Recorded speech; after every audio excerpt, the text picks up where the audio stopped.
Hey there, welcome back to the channel.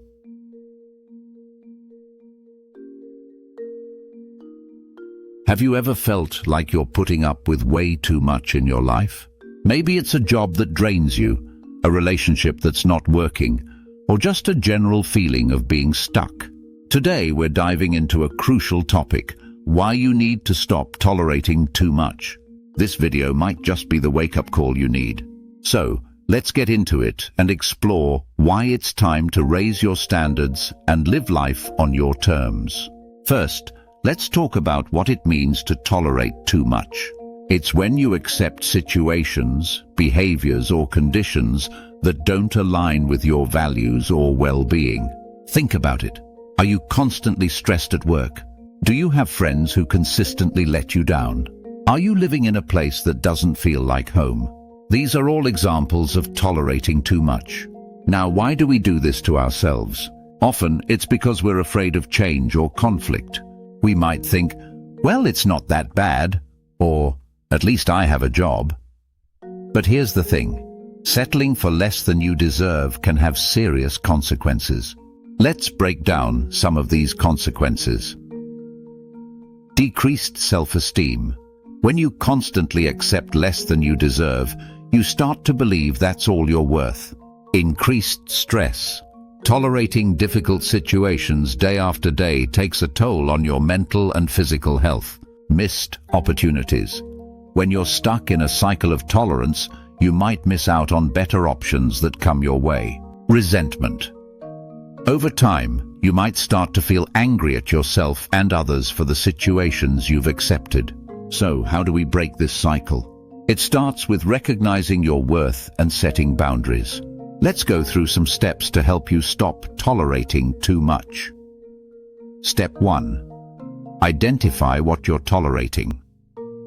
Take a moment to reflect on your life. What situations or relationships are causing you stress or unhappiness?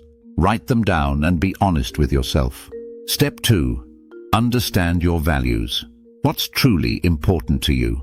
Is it respect, growth, peace, or something else? Knowing your values helps you recognize when something doesn't align with them. Step 3. Set clear boundaries. Once you know your values, it's time to establish boundaries. This might mean saying no more often or speaking up when something bothers you. Remember, boundaries are not about controlling others. They're about protecting yourself. Step 4. Practice self-advocacy. Learn to speak up for yourself and your needs. This can be uncomfortable at first, but it gets easier with practice. Start small and work your way up to bigger issues. Step 5. Embrace change. Change can be scary, but it's often necessary for growth.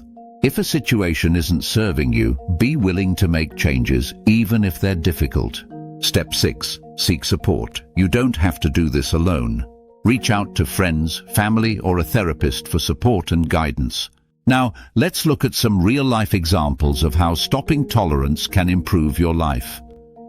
Sarah was in a job she hated for years. She was afraid to leave because it was stable. When she finally decided to stop tolerating her unhappiness, she found a new job that aligned with her passions. Her stress levels dropped, and she felt excited about work again. Mark had a friend who constantly borrowed money and never paid it back. He tolerated it because he didn't want to lose the friendship. When Mark set a boundary and stopped lending money, their relationship actually improved. His friend started respecting him more. These stories show that when you stop tolerating too much, you open the door for positive changes in your life. But what about the fear of conflict or disappointment? It's normal to worry about how others will react when you stop tolerating certain behaviors. Remember, though, that your well-being is important. Most people will respect your boundaries if you communicate them clearly and respectfully. As you start to tolerate less, you might face some challenges. You might feel guilty or worried that you're being selfish. It's important to remember that taking care of yourself isn't selfish. It's necessary for your health and happiness. Another challenge might be figuring out what's truly intolerable versus what's a normal part of life. Not everything will be perfect, and that's okay. The key is to identify what's causing significant stress or unhappiness and address those issues. As you practice tolerating less, you'll likely notice some positive changes. You'll feel more confident and in control of your life. Your relationships might improve as you communicate your needs more clearly. You'll have more energy for the things that truly matter to you. You might even inspire others to raise their standards too. Remember, stopping tolerance is a process. It takes time and practice. Be patient with yourself as you learn and grow. So, there you have it. Why you need to stop tolerating too much and how to start making changes. Your life is too valuable to spend it putting up with situations that don't serve you. Start today by identifying one thing you've been tolerating and take a step towards changing it. You deserve to live a life that aligns with your values and brings you joy. If you found this video helpful, please give it a like and share it with someone who might need to hear this message.